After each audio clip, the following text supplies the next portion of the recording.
Hey babe, caught 3 fish today. The solitude is really helping clear my mind.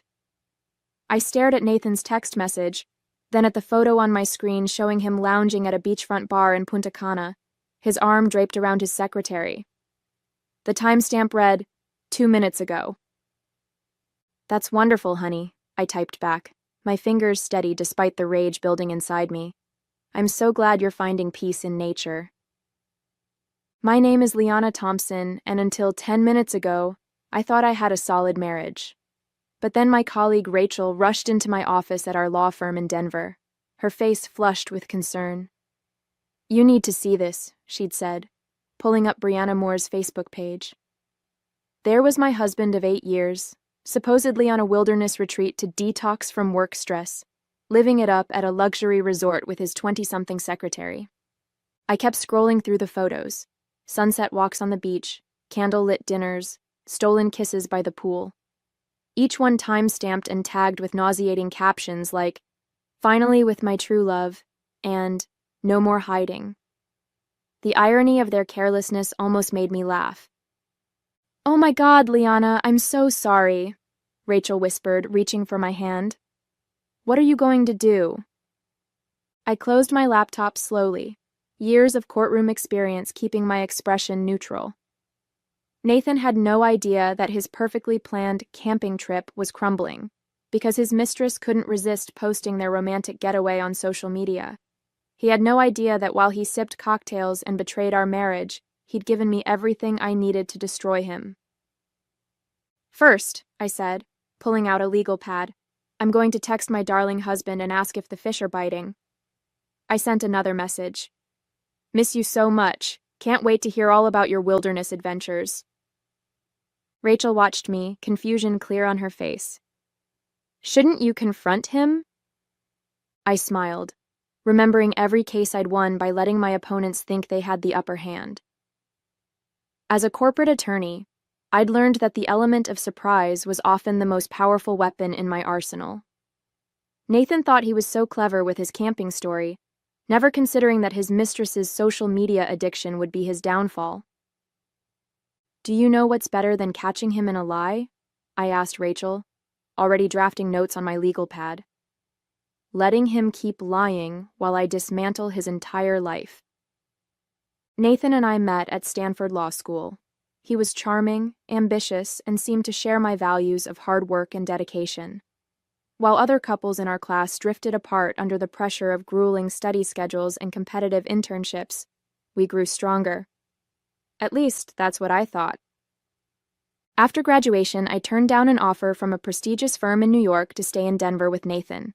He'd landed a position at Morrison & Webster, one of the city's top investment firms, and I didn't want us to start our marriage with a long-distance relationship. "You're making the right choice," he'd said. "We're a team." I found my own success at Lambert & Cole, quickly rising through the ranks to become their youngest corporate attorney. Nathan seemed proud of my achievements, though looking back, I noticed how his smile would tighten whenever clients specifically requested me for their cases. Our marriage wasn't perfect, but whose is? When tensions rose, we dealt with them like lawyers, negotiating, compromising, finding middle ground. Then Brianna arrived at his firm 6 months ago. Young, attractive, and apparently very good at her job, according to Nathan's frequent mentions. "She's so efficient," he'd say. "Finally, a secretary who can keep up with my schedule." I ignored the warning bells. After all, I trusted my husband. Rachel's voice pulled me from my thoughts. "Remember when he missed your anniversary dinner last month? Said he had to work late?" I pulled up Brianna's Facebook page again, scrolling back through her timeline. There it was, a check-in at Barolo Grill, the same night. The caption read, "Late night at the office never felt so good." "I can't believe I was so blind," I muttered, but Rachel shook her head. "You weren't blind, Liana. You were trusting. There's a difference." I thought about all the other signs I'd dismissed. The new gym membership he never used. The sudden interest in work conferences out of state. The passwords changed on his phone and laptop. Classic signs I'd seen in countless divorce cases I'd handled, yet I'd convinced myself our marriage was different. You know what the worst part is? I said, pulling up our joint account records. He's using our money to finance their little romance. Rachel's eyes widened as I showed her the recent transactions. First-class tickets to Punta Cana? A 5-star resort? Yes, I replied, already drafting an email to my bank. But not for long. I spent the next hour methodically documenting every suspicious transaction from our joint accounts. Living room forgotten, dinner growing cold, none of it mattered as I built my case. The evidence was damning. Expenses for jewelry I'd never received, dinners at restaurants I'd never visited, hotel charges in cities where Nathan had claimed to be meeting clients. Look at this, I said to Rachel, pointing at my screen. He booked their Punta Cana trip 3 months ago. This wasn't spontaneous. He's been planning it. But why tell you he was going camping? Why not just say it was another business trip? I was about to respond when my phone buzzed with another text from Nathan. This time, he'd sent a photo, a generic camping scene clearly pulled from the internet, showing a tent pitched by a lake. Home sweet home, his message read. The stars are amazing out here. My hands started shaking, not from sadness, but from pure, cold rage. 8 years of marriage, and he couldn't even be bothered to find a convincing photo to support his lie. I opened my email and found what I was looking for. Nathan's firm's employee handbook sent to me months ago when I'd helped review some contracts for them. Right there, in bold text. Relationships between supervisors and direct reports are strictly prohibited and will result in immediate termination. Rachel, I said slowly. Did you know Brianna has been documenting their entire relationship on Instagram too? We pulled up her profile. It was a goldmine, months of subtle photos, each one damning in its own way. Coffee cups with Nathan's name visible, his watch in the corner of dinner photos, even a selfie in his office after hours, her perched on his desk while he smiled up at her. It gets worse, Rachel said, her voice tight. She'd been digging deeper into the financial records I'd pulled up. Look at these transfers. My stomach dropped as I saw what she'd found. Nathan hadn't just been spending our joint money on his affair. He'd been moving substantial sums into a private account for months, an account I knew nothing about. $90,000, I whispered, staring at the total. He's been hiding money. That's more than just affair money, Rachel said carefully. That looks like exit strategy money, I finished. He's been planning to leave me. The realization hit me like a physical blow. This wasn't just an affair, it was a calculated plan. While I'd been building our life together, he'd been planning his escape with a younger woman, systematically hiding assets and preparing to blindside me. I stood up, my decision made. Rachel, I need a favor. Can you cover my meetings for the rest of the week? Of course, she said. What are you going to do? I picked up my phone, composing another sweet text to my husband about how much I missed him. I'm going to make him wish he'd never learned how to lie. The next morning, I walked into Harriman Credit Union as soon as they opened. The manager, recognizing me from the corporate accounts I handled, immediately ushered me into his office. Mrs. Thompson, what brings you in so early? I need to discuss some suspicious activity on my joint accounts, I said, sliding across printouts of Nathan's transfers. I believe my husband has been moving money without my knowledge or consent. Within an hour, I had frozen our joint accounts and transferred my personal assets to a new, secure account. Nathan wouldn't discover this until he tried to access the money, likely when it was time to pay for his romantic getaway. Back at my office, I began phase 2. I called Nathan's firm's HR director, Susan Mills, an old client of mine. Susan, I need to discuss a sensitive matter, I began. It's about Nathan and his secretary. Brianna Moore? Susan's voice sharpened. What about them? I forwarded her a carefully curated selection of Brianna's social media posts. I believe this violates your firm's policies on supervisor-subordinate relationships. The silence on the other end was telling. I'll need to escalate this immediately, Susan finally said. This is extremely concerning. understand, I replied, keeping my voice professional. I just thought you should be aware. Next, I called our locksmith. Being the one who handled all our home maintenance had its advantages. Nathan had never bothered to learn any of these details. Yes, I need an urgent replacement of all locks. Today, if possible. While waiting for the locksmith, I began packing Nathan's belongings. Each designer suit, each expensive tie, each monogrammed shirt went into heavy-duty garbage bags. 8 years of marriage reduced to black plastic sacks on our pristine driveway. My phone buzzed. Another text from Nathan. Missing you. Can't wait to tell you all about my adventures. I smiled, typing back. Miss you too. Hey, quick question. Did you remember to pay the credit card bill before you left?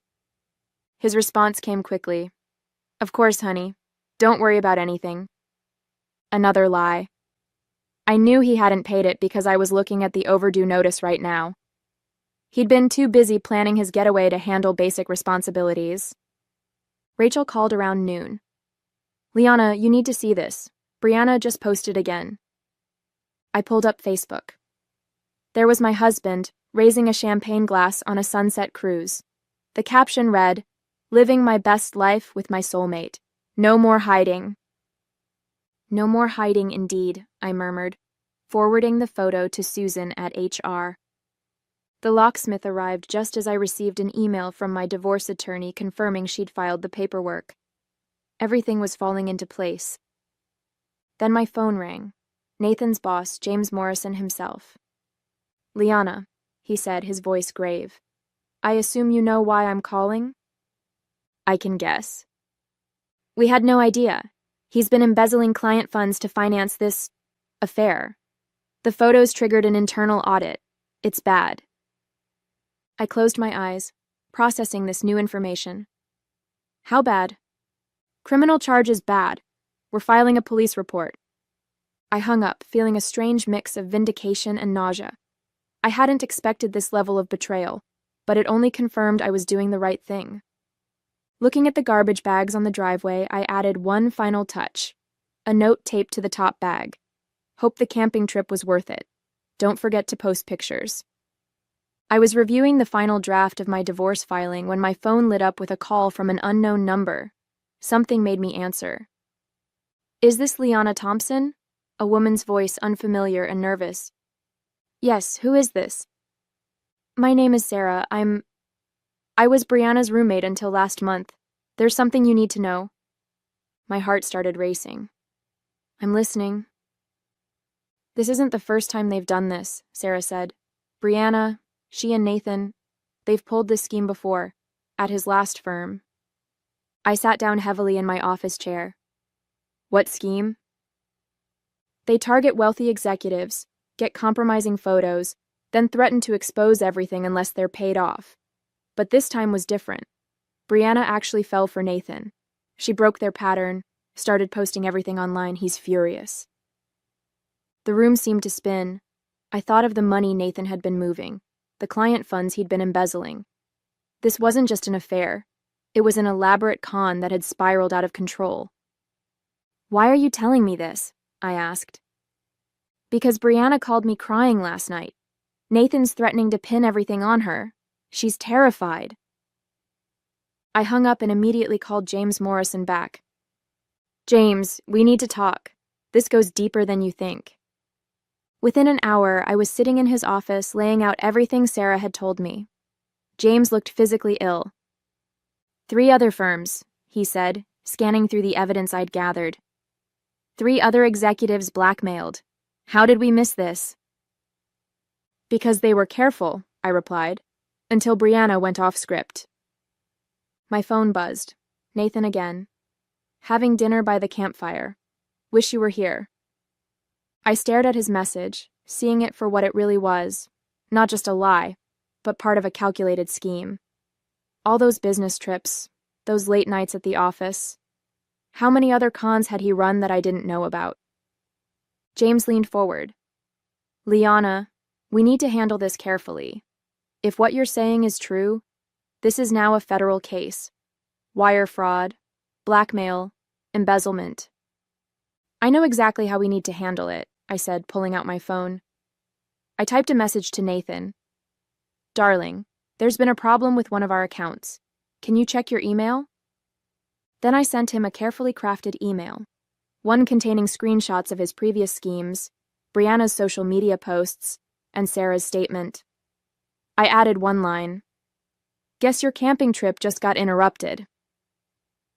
Within minutes, my phone exploded with notifications. Nathan, finally dropping his camping pretense, called 6 times. Brianna posted a long, tearful video confession on Facebook before deleting her entire account. The house of cards was collapsing. James had already contacted the FBI. They want to meet tomorrow morning, he said. This could be huge.